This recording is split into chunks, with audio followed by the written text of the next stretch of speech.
کہ اسلام انسان کی فطرت کے عین مطابق ہے، اسلام کی فطرت کے مطابق ہے. اسی لیے قرآن کہتا ہے لا یکلف اللہ نفسا الا وسعها. میں آج چیلنج کرتا ہوں، ایک ایسا حکم لا کر کے دکھا دو، ایک ایسا حکم اسلام میں کہ جس میں ایسا لگتا ہو کہ یہ انسان کے لیے بھاری ہے. ایسا نہیں ہونا چاہیے، ایسا نہیں ہونا چاہیے تھا. اسلام نے اپنے ماننے والوں پر یہ پابندی کیوں لگائی؟ ان کے پاس کیا ہے معلوم ہے؟ مخالفین اسلام کے پاس اگر وہ لائیں گے کوئی چیز تو یہ کہیں گے کہ اسلام سال میں ایک مرتبہ پورے مہینے بھر لوگوں کو بھوکا کیوں رکھتا ہے؟ بھوکا کیوں رکھتا ہے؟ جبکہ یہ انسان کی فطرت کے خلاف ہے. انسان کھانا پانی پسند کرتا ہے اور آپ اس کے کھانے پانی کو روک رہے ہیں. تو میں پہلا جواب تو یہ دوں گا کہ روزے رکھنے سے کتنے مسلمان مر گئے.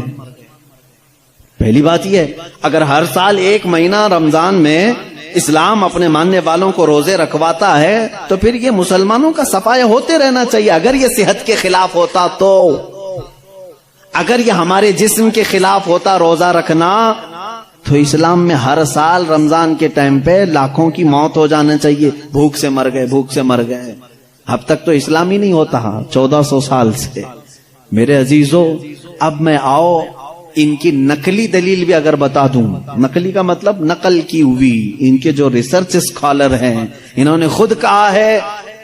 آج میں 2-4 روز سے ڈائٹنگ پلان دیکھ رہا تھا کہ ڈائٹنگ پلان میں کیا ہوتا ہے جسم کو صحیح رکھنے کے لیے، فاسد مادات کو دور کرنے کے لیے. تو ایک بڑے ڈاکٹر کی ویب سائٹ میں پڑھ رہا تھا. اس ڈاکٹر نے 2 چیزیں کی ہیں، 2 چیزیں اس نے رکھی ہیں کہ اگر اپنے جسم کو 80 سال تک زندہ رکھنا اور صحت مند رکھنا چاہتے ہو تو 2 چیزوں کو اپنا لو کہ ہفتے میں 1 دن صبح سے لے کر شام تک اپنے جسم میں کچھ بھی نہ ڈالو. یہ ڈائٹنگ پلان میں ہے، موجود ہے. کچھ نہ ڈالو، صرف پانی پر رہو. اور ایک ڈاکٹر نے یہ لکھا ہے کہ گرینری، جتنی بھی گرین چیزیں ہیں، سبزیاں ہیں یا پھل ہیں، صرف صبح اور شام میں ہفتے میں 1 مرتبہ ایسا استعمال کرو، تمہاری صحت برقرار رہے گی. ٹائمز آف انڈیا ہندوستان کا بڑا چلنے والا اخبار ہے. اس کے پیج میں بھی موجود ایک ریسرچ شائع کی گئی تھی جس میں ایک ڈاکٹر کا یہ دعویٰ تھا، ہمارا ڈاکٹر نہیں. پھر اگر کوئی مسلمان ڈاکٹر اعلان کرتا تو پھر ایک طرفہ والی بات ہوتی. نان مسلم ڈاکٹر نے اپنے ریسرچ میں یہ کہا ہے کہ ہم نے بہت غور سے دیکھا کہ صبح سورج نکلنے سے پہلے سے لے کر شام سورج ڈوبنے تک اگر کوئی 1 مہینے تک اس طرح بھوک برداشت کر سکتا ہے تو اسے کینسر نہیں آئے گا. اس نے کہا ہے کہ کینسر کا اس چیز میں علاج دیکھا گیا ہے کہ جسم کے اندر کے فاسد مادے نکل جائیں گے. میں پھر چیلنج کرتا ہوں، اور لاؤ کوئی دوسری بات جس میں ایسا کوئی حکم ہو اسلام کا جو انسانوں کے لیے بھاری ہے. تم ڈھونڈ کر کے روزے لے کر کے آئے تھے، روزے لے کر کے آئے تھے.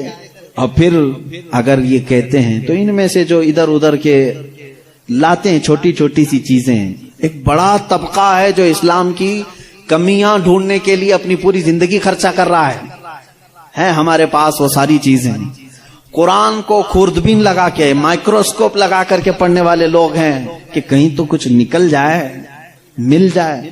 ارے میاں، یہ کام تو عرب والے بھی کر چکے اس وقت، ان کو نہیں ملا، تم جاہلوں کو کیا ملے؟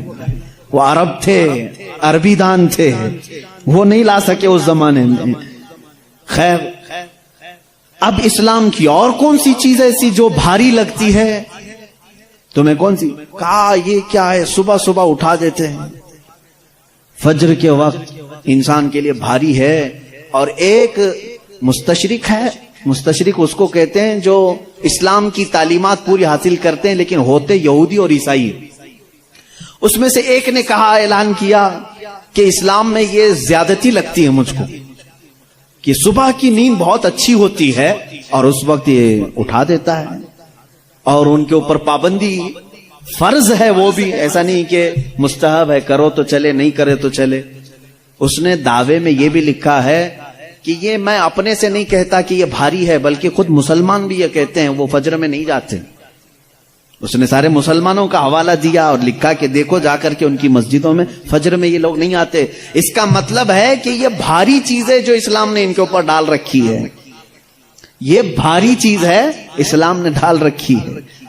مجھے اسی وقت فوراً یہ کلک ہوا کہ ٹھیک ہے یہ تو ان لوگوں کی سستی اور کاہلی ہے جو انہوں نے اپنے طور پر اپنے جسم کو ایسا بنایا ہے, ورنہ فریش رہنے والے ہر انسان کو ہم نے دیکھا ہے کہ وہ فجر میں جاگنگ کے لیے نکلتا ہے.